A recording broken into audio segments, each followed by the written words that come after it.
Hello friends, today we will discuss about the latches and flip flops. तो इस video में हम देखने वाले हैं कि लैचेस क्या होते हैं, फ्लिप फ्लॉप्स क्या होते हैं, दोनों में डिफरेंस क्या है। और हम एक फ्लिप फ्लॉप लेंगे, एसआर फ्लिप फ्लॉप, उसके बारे में हम कंप्लीट डिस्कशन करेंगे। ठीक है, तो मैं वीडियो को स्टार्ट करता हूँ। सबसे पहले हम देखते हैं लैचेस क्या होते हैं। ठीक है, latches and flip flops are memory element. तो लैचेस और जो फ्लिप फ्लॉप्स होते हैं वो क्या होते हैं, मेमोरी एलिमेंट। मेमोरी एलिमेंट क्यों? क्योंकि ये यूनिट मेमोरी डिवाइसेस हैं जो कि 1 बिट को स्टोर करते हैं, आइदर 0 या फिर 1। ठीक है, इसलिए इनको मेमोरी एलिमेंट बोला जाता है क्योंकि ये 1 बिट को स्टोर करते हैं। ठीक है, second, A latch is an example of bistable multivibrator. ठीक है, ये क्वेश्चन कई बार एग्जाम में आया भी है। ठीक है, कि लैचेस को क्या बोल सकते हैं, बाइस्टेबल मल्टीवाइब्रेटर क्यों बोल सकते हैं? That is a device with exactly two stable states, high और लो। जैसे कि मैंने बोला कि लैचेस 1 बिट को स्टोर कर सकता है, 1 और 0। तो 1 क्या है, हाई, और 0 क्या है, लो। ठीक है, तो टू स्टेबल स्टेट हुआ आइदर 1 और आइदर 0। तो हम दो स्टेबल स्टेट के लिए क्या बोलते हैं, बाइस्टेबल मल्टीवाइब्रेटर। ठीक है, तो लेचेस को हम और क्या बोल सकते हैं, बाइस्टेबल मल्टीवाइब्रेटर। तो इसको आप याद रखिएगा। ठीक है, लेचेस इज एन एसिंक्रोनस सर्किट। ठीक है, अनक्लॉक्ड फ्लिप फ्लॉप।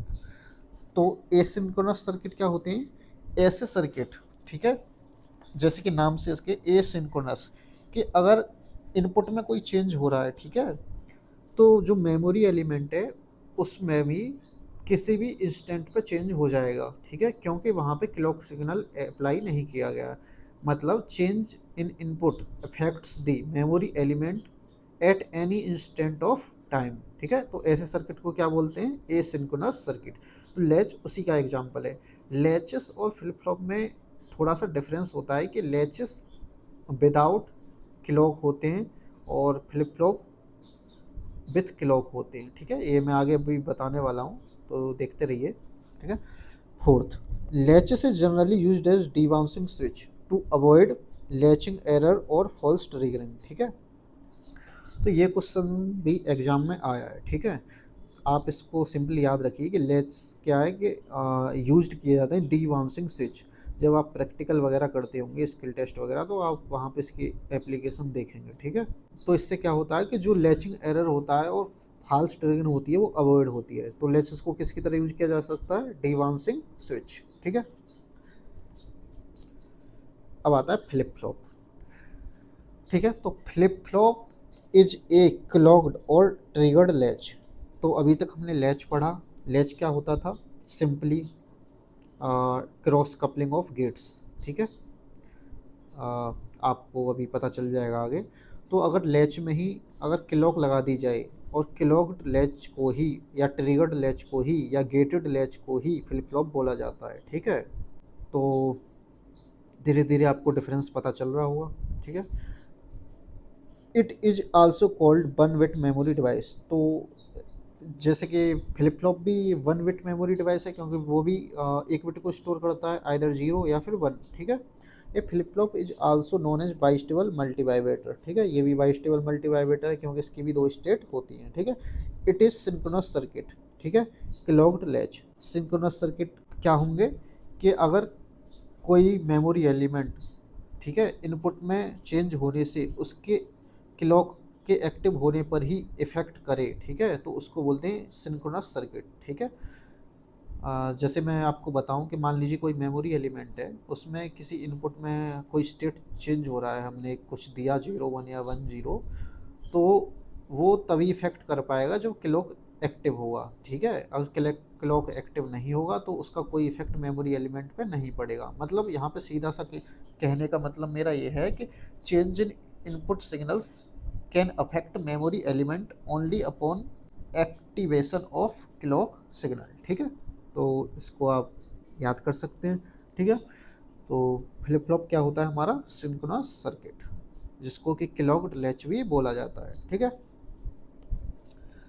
अब हम डिफरेंस देख लेते हैं कि लैचेस एंड फ्लिप फ्लॉप में डिफरेंस क्या होता है। बहुत लोग कंफ्यूज ही रहते हैं कि लैच फ्लिप फ्लॉप है, फ्लिप फ्लॉप लैच है। तो हम यहाँ पे देखने वाले हैं। सबसे पहले तो हम डिफरेंस देखते हैं जो कि एग्जाम में आता भी है। Latches are level triggered while flip flops are edge triggered. तो लेवल ट्रिगर्ड और एज ट्रिगर्ड क्या होता है, देखिए, ये कोई क्लॉक पल्स है, इसमें जो ये वाला लेवल है ना, ये पॉजिटिव लेवल है, ठीक है, ये नेगेटिव लेवल है, तो इसको बोलते हैं लेवल ट्रिगर, ठीक है। यहाँ पे क्लॉक क्या है, एक्टिव रहती है, एक्टिव, ठीक है, लेवल लेवल लेवल क्लॉक है ये, ठीक। अब दूसरा है एज, एज, तो देखिए ये क्लॉक है, ठीक है। अब ये राइजिंग एज है, देखिए राइजिंग, ठीक है, पॉजिटिव एज जिसको बोलते हैं। और देखिए ये क्या है, ये फॉलिंग एज है, ठीक है, जिसको कि नेगेटिव एज बोलते हैं। तो फ्लिप फ्लॉप क्या होते हैं, एज ट्रिगर्ड, और लैचेस क्या होते हैं, लेवल ट्रिगर्ड, ठीक है। दूसरा मेन डिफरेंस ये है कि latches check the input continuously and change the output whenever change in input, ठीक है। But flip flop is a combination of latch and clock that continuously checks input and change the output at the time adjusted by the clock. तो latches क्या करते हैं, input को continuously check करते रहते हैं और आउटपुट चेंज हो जाएगी जब इनपुट में चेंज होगा। लेकिन फ्लिप फ्लॉप में क्या होता है, फ्लिप फ्लॉप एक कॉम्बिनेशन है लैच और क्लॉक का, तो ये भी इनपुट को कंटिन्यूसली चेक करता है, लेकिन आउटपुट में चेंज तभी होता है जब उस क्लॉक का एक्टिवेशन हो, ठीक है। अगर क्लॉक एक्टिव नहीं है तो आउटपुट में चेंज नहीं होगा, ठीक है। तो यहाँ पे यही पॉइंट लिखा है कि time adjusted by the clock, उसी टाइम में जिस टाइम में क्लॉक आ रही है, अगर उस टाइम में इनपुट में कोई चेंज हो रहा है तो आउटपुट में भी आपको वो चेंज देखने को मिलेगा, वरना नहीं मिलेगा। तो यही मेन डिफरेंस है लैचेस एंड फ्लिप फ्लॉप में, ठीक है। तो अब मैं ऐसा लैच के बारे में बताने वाला हूँ, ठीक है, जहाँ से कि आपका सबसे पहला फ्लिप फ्लॉप स्टार्ट होता है, और इसी से सारे फ्लिप फ्लॉप आगे मॉडिफाई होके डी फ्लिप फ्लॉप, जे के flip flop, T flip flop बनते हैं, ठीक है। तो अगर आपको एक फ्लिप फ्लॉप समझ में आ गया तो बाकी को आप अपने आप खुद से भी बना सकते हैं। तो आप इस फ्लिप फ्लॉप को अच्छे से देखिएगा, ठीक। तो ऐसा latch, the simplest bistable device is known as set, reset और ऐसा लैच, ठीक है। तो सबसे सिंपलेस्ट बाइस्टेबल डिवाइस है, ठीक है, जिसको कि सेट रीसेट या रीसेट सेट लैच भी कभी कभी बोल देते हैं, ऐसा लैच, ठीक है। It can be constructed either two cross couple NAND gate or two cross couple NOR gates. तो हमारा जो ऐसा लैच है वो दो गेटों के क्रॉस कपल से बन सकता है, ठीक है, एक नैंड गेट से और एक नॉर गेट से, ठीक है। बस सिंपली क्रॉस कपलिंग करना है और आपका लैच तैयार हो जाएगा, ठीक है। तो पहला हम लैच देखने वाले हैं नॉर गेट ऐसा लैच, ठीक है। अभी मैंने ब्रैकेट में लिख रखा है एक्टिव हाई ऐसा लैच। इसको एक्टिव हाई क्यों बोलते हैं अभी आपको पता चलेगा, ठीक है। तो मैं इसका वर्किंग बताने वाला हूँ, ठीक है, तो ध्यान से देखिएगा। चलिए अब हम इसकी वर्किंग स्टार्ट करते हैं। तो हम आर और एस को जीरो ले लेते हैं, पहला कॉम्बिनेशन, ठीक है। हमने आर और एस को क्या ले लिया, जीरो, ठीक है। अब देखिए यहाँ पे नॉर गेट लगा हुआ है। अब आप ये बताइए कि नॉर गेट में कोई एक इनपुट जीरो होने से आउटपुट का पता चल सकता है क्या, नहीं चल सकता, हमें दूसरा इनपुट चाहिए, ठीक है। तो हम दूसरे इनपुट को देखने वाले हैं। तो यहाँ से देखिए Q1 बार यहाँ से यहाँ आ गया, ठीक है, और Q1 यहाँ से यहाँ आ गया, ठीक। तो अब क्या होगा, अब Q1 बार और ये Qn, ठीक है। अब और गेट के आगे क्या लगा हुआ है, बबल, तो ये क्या हो गया, नॉर गेट, ठीक है। अब जीरो औरिंग Q1 बार क्या होगा, Q1 बार और आगे बबल लगा हुआ है, तो क्या आ गया आउटपुट Q1, और यहाँ पे भी जीरो औरिंग Q1 क्या आ गया, Q1, और आगे बबल लगा हुआ है तो क्या आ गया आउटपुट Q1 बार। तो हमारा जो आउटपुट है वो क्या हो गया, Q1 + 1, जो कि नेक्स्ट स्टेट है, जिसको कि प्रेजेंट स्टेट भी बोल सकते हैं, क्या हो गया Q1 और Q1 बार। तो हमारा जो प्रीवियस स्टेट था उसी को यहाँ पे होल्ड कर लिया, तो हम यहाँ पे क्या लिखेंगे, होल्ड, ठीक है। अब नेक्स्ट इनपुट देखने वाले हैं, नेक्स्ट कॉम्बिनेशन के लिए हम आउटपुट क्या होगी, ठीक है। तो हम आर को ले लेते हैं अब जीरो और एस को ले लेते हैं 1। तो आर को ले लेते हैं जीरो और एस को ले लेते हैं 1। तो अब आप ये बताइए कि नॉर गेट में कोई एक इनपुट 1 होने से आउटपुट क्या हो जाता है। अगर आप नॉर गेट के ट्रुथ टेबल देखेंगे तो वहाँ पे पता चलेगा आपको कि अगर नॉर गेट का कोई एक इनपुट 1 हो जाता है तो आउटपुट क्या हो जाता है उसका, जीरो, ठीक है। अब ये जीरो यहाँ से यहाँ आ जाएगा, ठीक है। तो यहाँ से यहाँ पे आ गया। अब जीरो और इन जीरो क्या होता है, जीरो, और आगे बबल लगा हुआ तो आउटपुट क्या हो जाएगा, 1, ठीक है। जब भी कभी नेक्स्ट स्टेट वन होता है, ठीक है, या आउटपुट हमारा वन होता है, तो उस स्टेट को बोलते हैं हम सेट। ठीक है, मेन आउटपुट, ये हमारा मेन आउटपुट है, ठीक है, कौन सा, ये वाला। तो जब भी कभी मेन आउटपुट आउटपुट वन होगा तो उस स्टेट को क्या बोलेंगे, सेट, और जीरो होगा तो रीसेट। ठीक है, दो कॉम्बिनेशन हो गए। ठीक है, अब नेक्स्ट देखते हैं, वन और जीरो। ठीक है, तो R equal to one, S equal to zero. तो वो नॉर गेट में कोई एक इनपुट वन होगा तो आउटपुट क्या हो जाएगा हमारा, जीरो। अब ये जीरो यहाँ से यहाँ आ गया, ठीक है, तो जीरो और एक जीरो, जीरो और आगे बबल लगा हुआ है, तो आउटपुट क्या आ जाएगा, वन। तो हमारा जो मेन आउटपुट है वो क्या है हमारा, जीरो, और complement output one. Main output जब भी जीरो होता है तो उस कंडीशन को क्या बोलते हैं हम, रीसेट। ठीक है, अब नेक्स्ट कॉम्बिनेशन देख लेते हैं। अब देखिए, लास्ट कॉम्बिनेशन है हमारा R equal to one, S equal to one. तो R equal to one, S equal to one. आपको पता है कि नॉर गेट में कोई एक इनपुट वन हो जाता है तो आउटपुट क्या आ जाता है, जीरो। तो आउटपुट सीधे क्या आ गया, जीरो।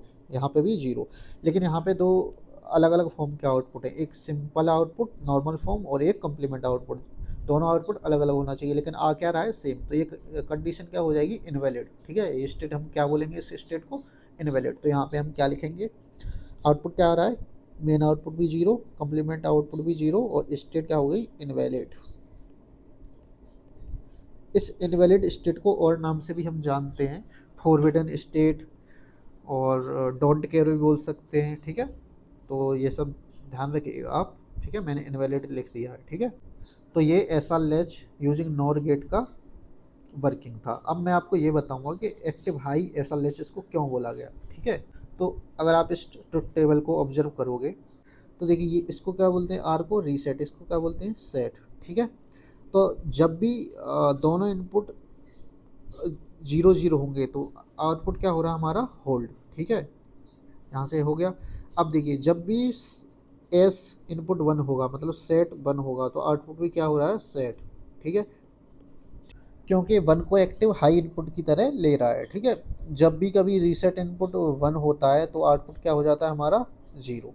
ठीक है, तो कंडीशन क्या हो गई हमारी, रीसेट। और जब भी हम दोनों इनपुट को हाई कर देते हैं तो आउटपुट क्या हो जाता है, इनवैलिड। ठीक है, इसलिए इसको बोलते हैं एक्टिव हाई एसा लैच। ठीक है, तो एसा लैच यूजिंग नॉर गेट की वर्किंग आपको समझ में आ गई। तो नेक्स्ट चलते हैं,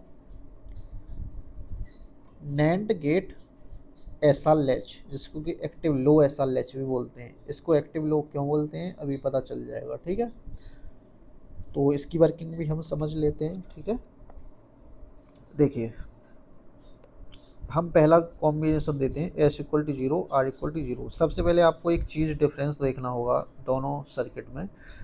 यहाँ पे देखिए, आर ऊपर की तरफ था, ठीक है, यहाँ पे एस क्या है, नीचे की तरफ, नॉर गेट ऐसा लैच में। ठीक है, लेकिन नैंड गेट ऐसा लैच में एस रहता है ऊपर, सेट रहता है ऊपर, और रीसेट रहता है नीचे।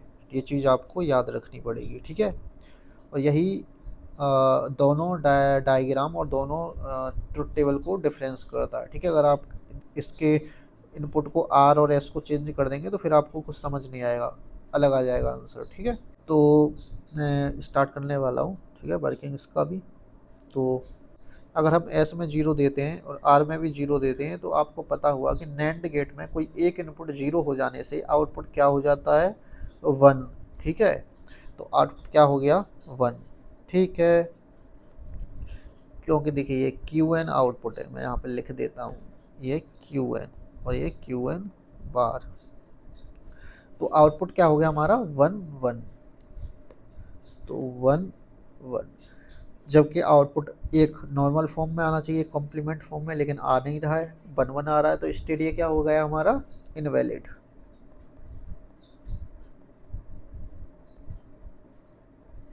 ठीक है, जिसको कि हम फॉरबिडन स्टेट भी बोलते हैं। अब हम दूसरा कॉम्बिनेशन देंगे, S equal to zero, R equal to one. तो एस पे हम देते हैं जीरो और आर पे देते हैं हम वन। ठीक है, तो नैंड गेट का कोई एक इनपुट 0 हो जाने से क्या आ जाएगा, आउटपुट 1। ठीक है, अब ये 1 इधर से इधर आ गया। ठीक है, तो 1 1 1 और 1 का एंड क्या होता है 1, और आगे बबल लगा हुआ है तो आउटपुट क्या हो जाएगा इसका यहाँ पे 0।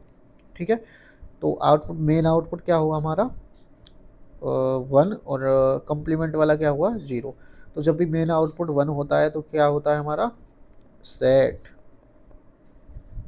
ठीक है, अब हम देखते हैं next combination, S equal to 1 R equal to 0।